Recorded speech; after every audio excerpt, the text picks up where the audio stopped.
अस्सलाम वालेकुम दोस्तों, आज हम आपको बताएंगे कि 4 मीटर से करके एक मोटर या एक लोड को कंट्रोल कैसे करते हैं।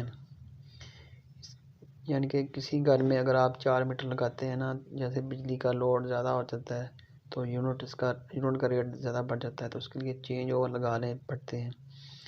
चेंज ओवर लगाने के बाद लोड डिवाइड हो जाता है, जिसको आपने मैनेज करना। सर्किट बना के आपको दिखाते हैं कैसे बनता है। ये हमने 4 मीटर लगाए हुए हैं और 3 चेंज ओवर की ज़रूरत होगी। इसके लिए चेंज ओवर के डायग्राम समझ लें आप। उसके अंदर 8 पॉइंट होते हैं और उसके दरमियान वाले जो होते हैं ये दोनों कॉमन होते हैं, ये वाला और ये आपस में कॉमन होंगे। यहाँ से हम इसको आपको डायग्राम के साथ बनाकर दिखाते हैं। इसके बाद आपने मीटर 1 से आपने पहले चेंज ओवर से आपने 2 मीटर कंट्रोल करने हैं और इसके बाद आपने लोड को चाहे पूरे घर को चला लें, चाहे किसी मोटर वगैरह को चला लें चाहे, और इसके अलावा इसमें 3 मीटर और चौथा जनरेटर भी इस्तेमाल हो सकता है या यूपीएस भी इस्तेमाल हो सकता है। यानी कि इसके 3 चेंज ओवर की ज़रूरत होती है। या चलिए शुरू करते हैं। पहले हम आपको बताते हैं, ये 1 मीटर से फेज़ और 2 तारें आती हैं लोड में से। इसकी न्यूट्रल आपने पहले चेंज ओवर के साथ मिला देनी है, पहले पॉइंट के साथ, और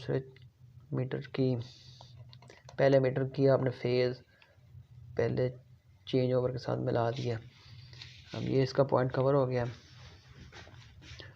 अब ये दूसरे मीटर में से न्यूट्रल लेनी है, तो आपने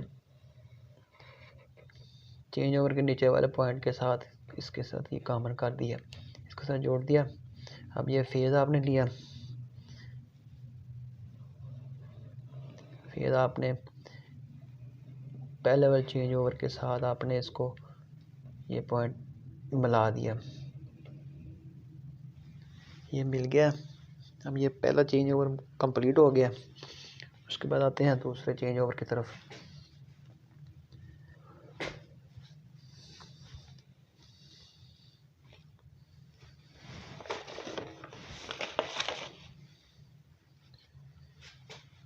इसके बाद हम आते हैं लोड की तरफ। आप एंड वाल मीटर में से जो उसका कॉमन पॉइंट होगा वहाँ से आप लोड ले सकते हैं। ये देखिए, हमने यहाँ से लोड वाली तारें निकाल के तो आपने लोड को दे देनी है। ये 2 तारें निकल गई इसकी लोड वाली, ये पॉइंट मुकम्मल हो गया। उसके बाद आपने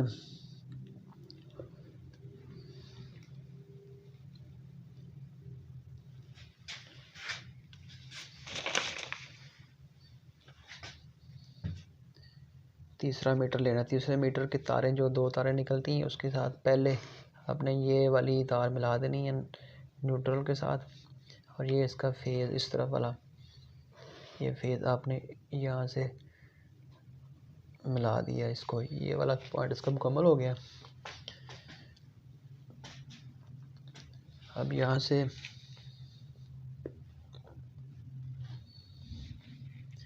आपने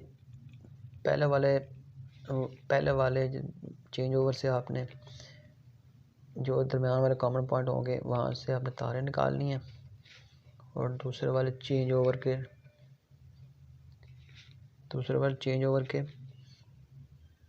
इस साइड पे दे देनी है, इस तरफ। यानी कि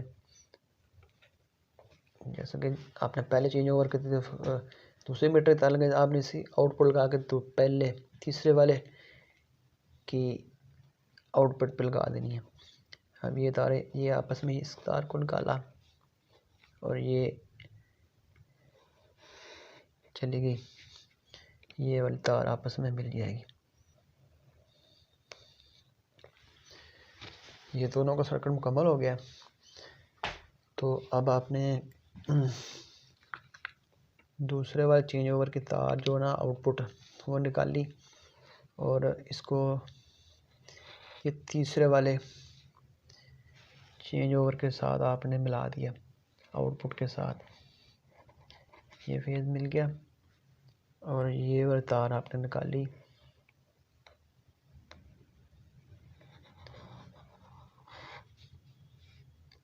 इसके साथ आपने इसको कंप्लीट कर दिया। अब ये चेंज ओवर के तार ये मुकम्मल सर्किट हो गया। अब रह गया चौथा मीटर रह गया। जो दो तो तारें होंगी वो आपने चौथे मीटर से फेज़ और न्यूट्रल निकालनी है और इस वाले पॉइंट को दे देनी है। इस तरह ये सर्किट मुकम्मल हो जाएगा और आप 4 मीटर को कंट्रोल कर सकते हैं। इसमें बिजली का बिल भी कम हो जाएगा और 4 मीटर बराबर चल सकेंगे।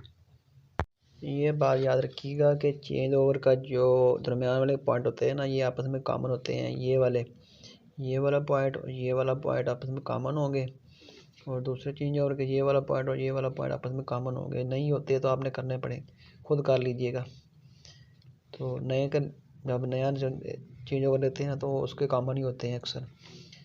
और ये इसको ऊपर करेंगे तो ये वाला मीटर चल जाएगा, नीचे करेंगे तो ये चेंज ओवर का ये वाला पॉइंट काम करेगा, नीचे वाले पॉइंट काम करेंगे और ये लोड की तरफ जाएगा आपस में। तो ये क्रॉस नहीं होगा क्योंकि ये कट ऑफ का काम करते हैं, यानी कि 1 मीटर एक टाइम पर 1 मीटर ही चलेगा, दूसरा मीटर नहीं चलेगा क्योंकि दरमियान में कट ऑफ का पॉइंट होता है और वो आपस में कट ऑफ कर देंगे।